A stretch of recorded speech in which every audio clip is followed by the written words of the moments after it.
Good evening, ladies and gentlemen. Good Thanks for evening. coming to my impromptu interview. Good morning. Good morning. I have a few topics I'd like to cover, if that's okay with you guys. And I thought I would begin on the topic of language, oxymorons. Do you understand what this word means? Not really, no. No understanding of this word. Well, I can Not see it's really. made up of two parts, oxy and moron. Does that make it any easier for anybody? No. I mean, our name says it all. We are clearly misunderstood. Exactly. And if you break the word down, it's oxy, which I believe means sharp, and moron, which means moronic. Clearly misunderstood. You saying it means a sharp moron? Does that make sense? No, it doesn't. Makes no sense. Why would we have a word like oxymoron when you break it down? It doesn't mean anything. A clever, a sharp moron. You know, that's like saying, can you pass me that very sharp, blunt knife? So what you're telling Like me a is sharp spoon.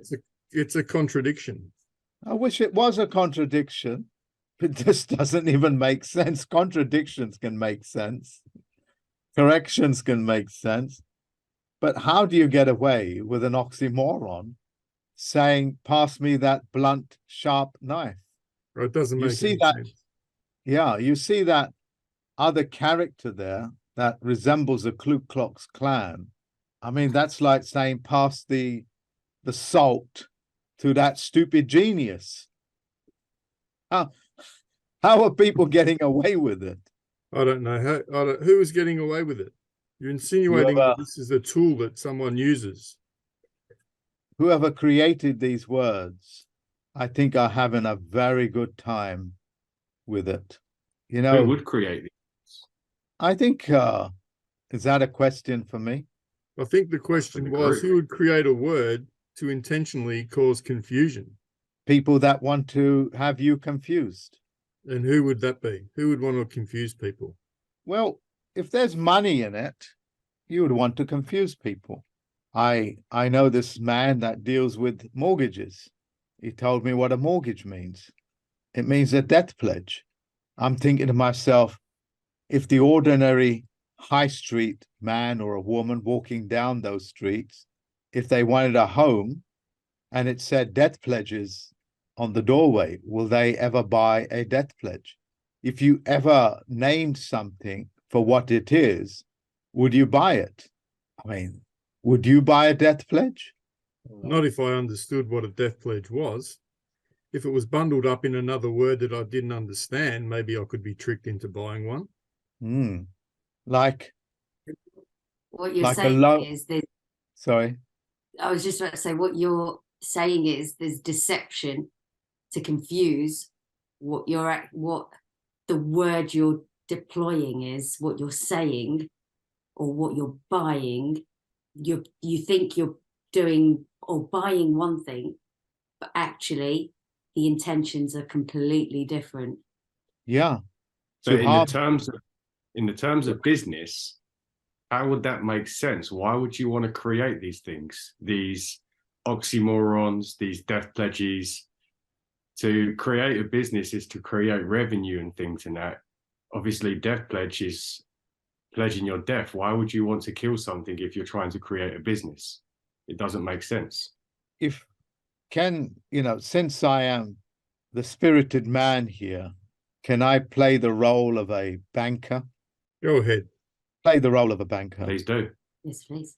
Well, if I found out a mechanism where I can remove 80% of your life energy, life force, commercial energy, your sweat equity, and all I had to do was just get you to believe a one particular word means the direct opposite, I would ask myself, well, how much money can I make from making misleading description statements to you and then claim, well, you should have known better?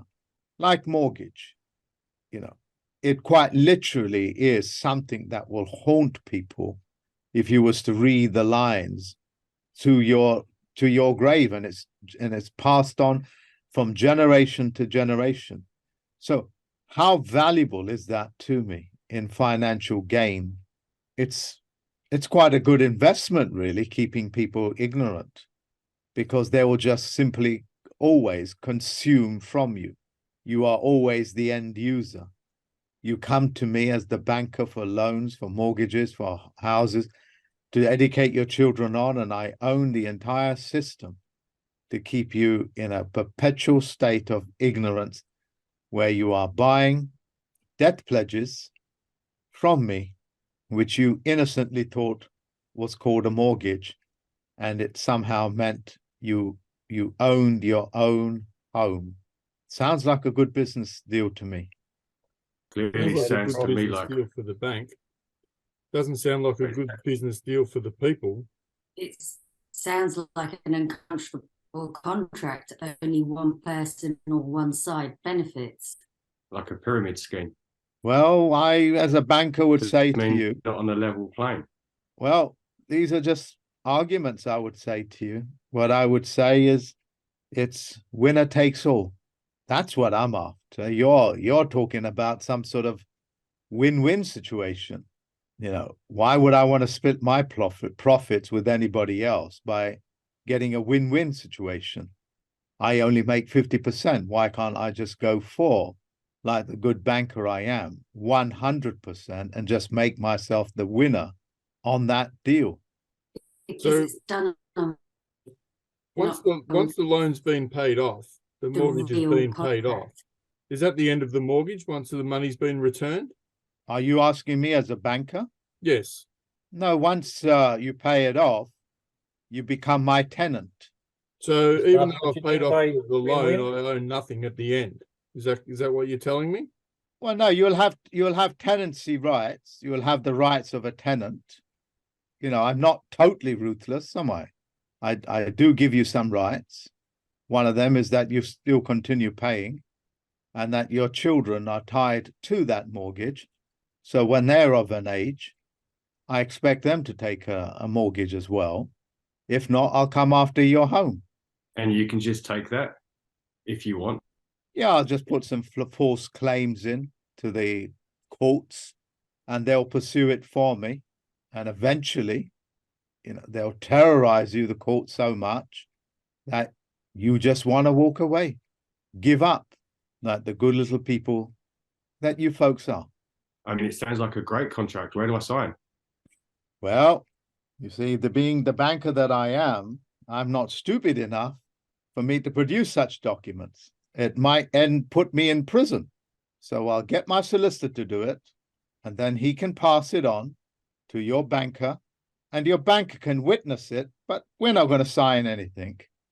And we'll just get you to believe we've given you something.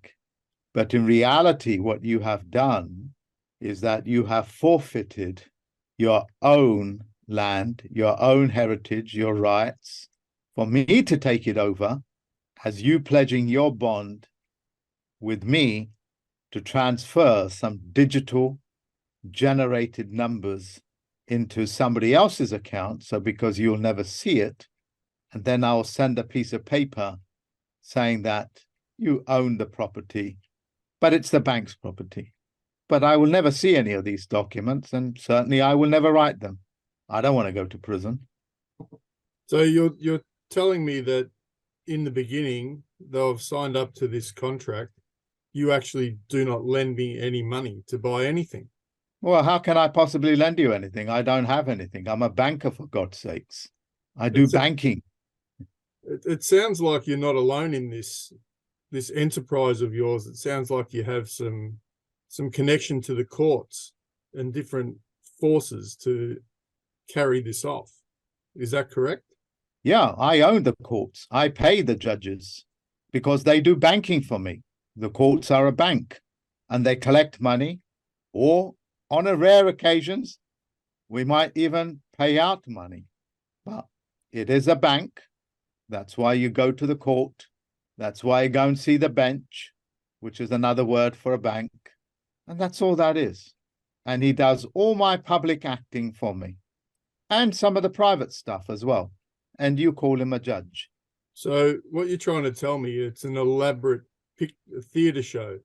Yes, it's an elaborate theatre show because it's always been a theatre show. What signs would there be to tell me that it's a theatre show? What evidence do you have that it's a theatre show? Well, I might say to you, well, where's your script? I might say to you, according to Act 51, Legislation 82, Act 92, I'm telling you all the time it is an act, and it's a script for actors. And the mortgage is for actors. Since you've picked up an acting name, I'm just giving you what you're asking for as an actor. How did I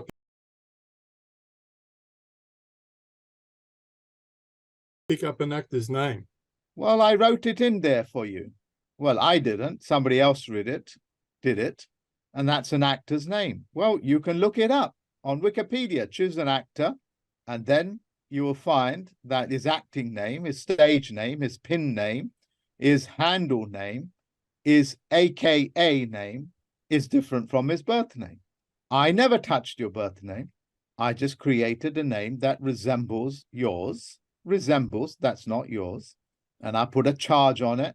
And the way that I did that is I successfully sent letters to your letterbox for you to agree upon these things. So I have on record, you are on receipt of letters that were generated for you as a fiction name, and you participated, you took part in it, and therefore you agreed to it.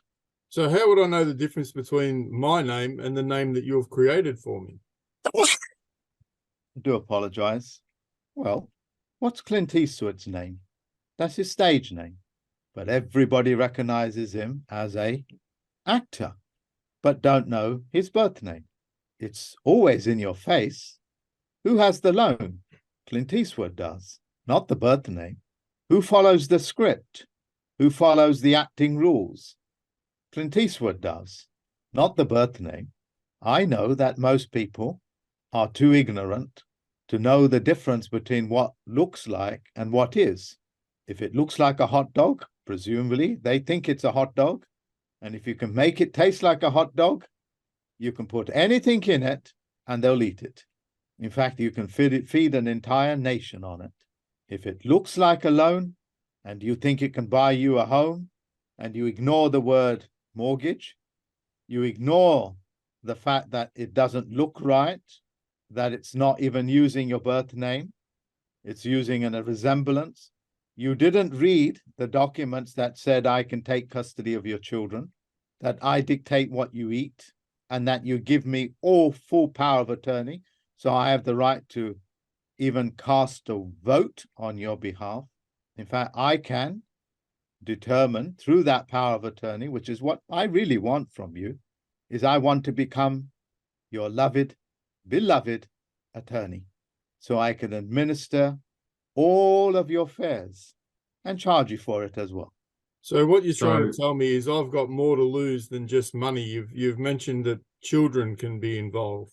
Well, if you don't pay me, I do have the right to your children, because children does mean I have the right to purchase it, because you use the word child. I picked this up from a character that I saw. I think it was on TikTok. I didn't even know that.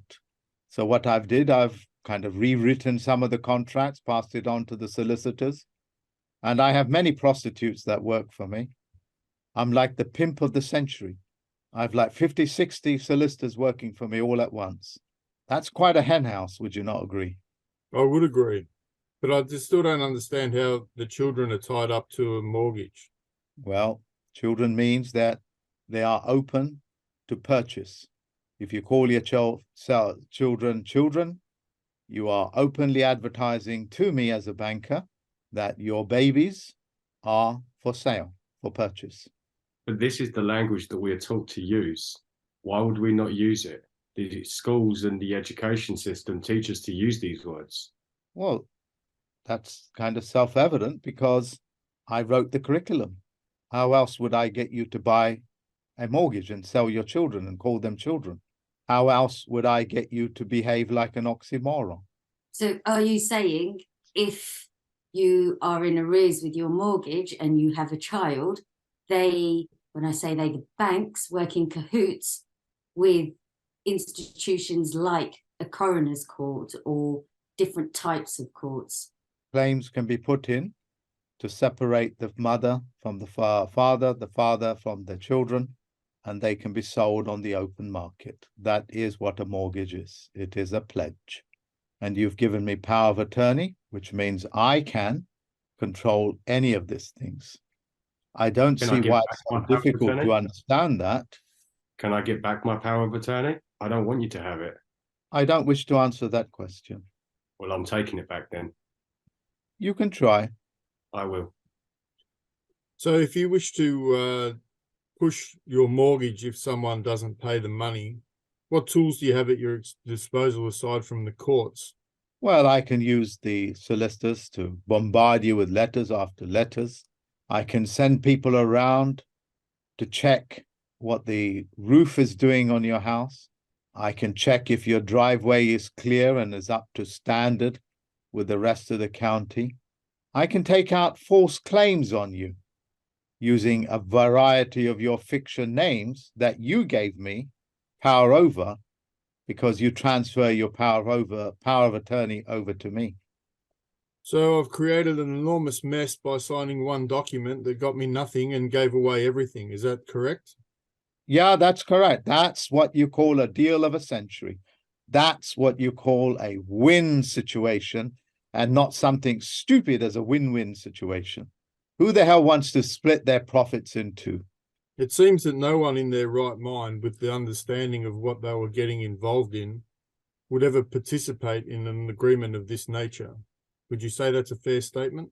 That would be a very accurate statement. That's why I have to take power of attorney over you, because you are not fit to handle your own affairs. You said it.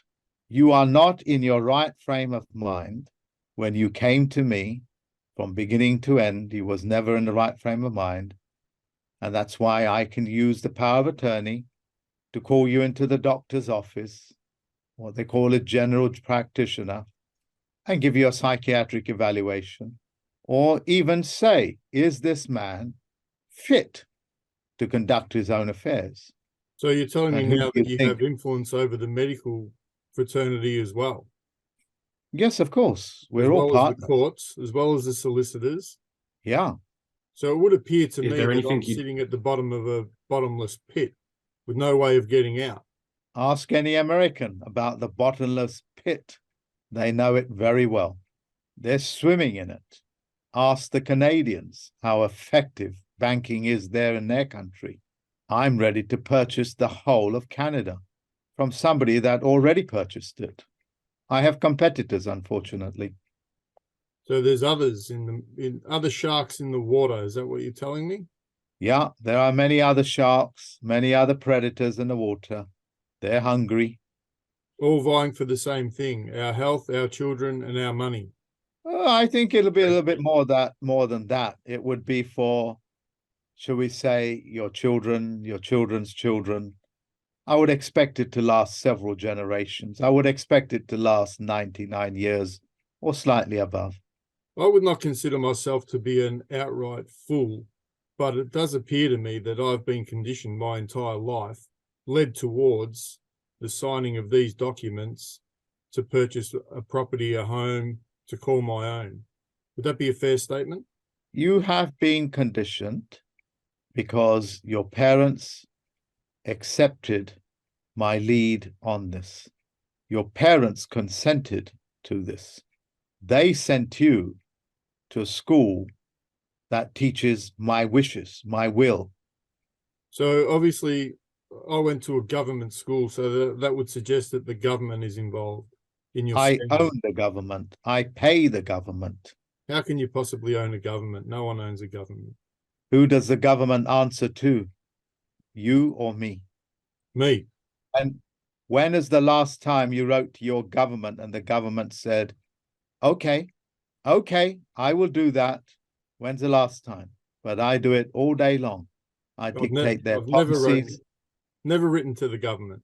They hear my voice loud and clear every 3 years when I go to the polling booth. What's The that? politicians that speak on our behalf in Parliament. Sorry, I beg your pardon? It's the politicians that speak on our behalf in Parliament. They speak for the people. No, far as I know, when you wrote that card out, voting card, you gave up your corporate rights, and I control those corporate rights because it tells you in your mortgage agreement that I can cast your vote on your behalf. So they speak for me. I control, through the power of attorney, the people that would represent you if you had not signed that document. So is it just people with mortgages that are affected, or what about people who buy their house with cash? Are they still deceived in other ways? Well, if they buy the house with cash, congratulations. Obviously, they're doing well, but the house is registered, and it's registered to a system that I own and my fellow bankers own. Even though we're competing for it, we can agree upon that we own it, and it's best not to tell the general public that we own the registrar. And the registrar has full control of your property, as every American knows. I So might have could you to give pause us there, examples? guys. We're going to run out of time. We're down to 1 minute. I don't know, really quickly, if you could give us examples of how the registrar could enforce their power. Well, a Over a cash registrar property. means when you hand something over to a registrar, it means to surrender. So you surrender your child, you surrender your property, you surrender your car, because to register something means to forfeit your rights over it. Thank you. Insightful. All right, we're under a